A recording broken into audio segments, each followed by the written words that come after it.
Colgo l'occasione per esprimere una raccomandazione a tutti di utilizzare meno acqua possibile. Stiamo vivendo un momento estremamente delicato di vera emergenza per quel che riguarda la disponibilità dell'acqua. Un appello che sottolinea quanto sia critica la situazione acqua nella Marca e nel Veneto, in particolare lungo l'Adige, che significa meno semine di riso nel Veronese e risalita del cuneo salino in Polesine. Ma è tutta la regione in crisi idrica, come ci conferma il presidente dei consorzi di bonifica del Veneto. La situazione rimane critica nonostante oggi qualche millimetro di pioggia sia caduto, ma diciamo che gli alvei principali, i canali fiumi principali sono sotto mediamente quasi del 70%. Di questo passo, insomma, a rischio non è soltanto l'irrigazione agricola, ma anche l'uso potabile dal mio punto di vista. Ecco perché dal Consorzio Piave, come da tutti gli altri del Veneto, parte un appello a tutti i cittadini. Evitiamo di lavare la macchina se non serve.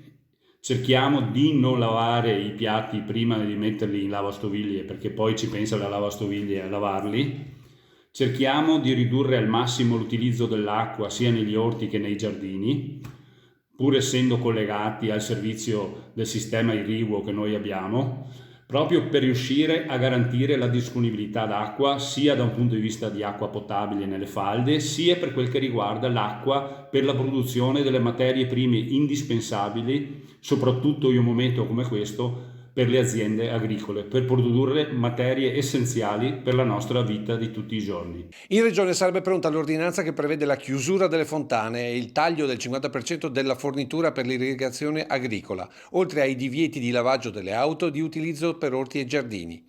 Accanto ai divieti, a Palazzo Balbi però stanno già approntando alcune contromisure. Noi ci stiamo muovendo in due direzioni, una facendo una mappatura del territorio per capire quante cave dismesse e dove è possibile tecnicamente poter creare degli invasi in maniera da trattenere l'acqua quando ce n'è in abbondanza e poi rilasciarla nei momenti di siccità, e l'altro che è già aperto, ci sono dei bandi PSR regionali con 30 milioni di euro, anzi faccio un appello a presentare domande all'interno di questi bandi perché rispetto ai soldi a disposizione le domande sono molto meno, dove diamo la possibilità alle aziende di crearsi degli invasi aziendali, chiamiamoli così, sotto i 25.000 metri cubi in maniera da crearsi delle riserve autonome di acqua.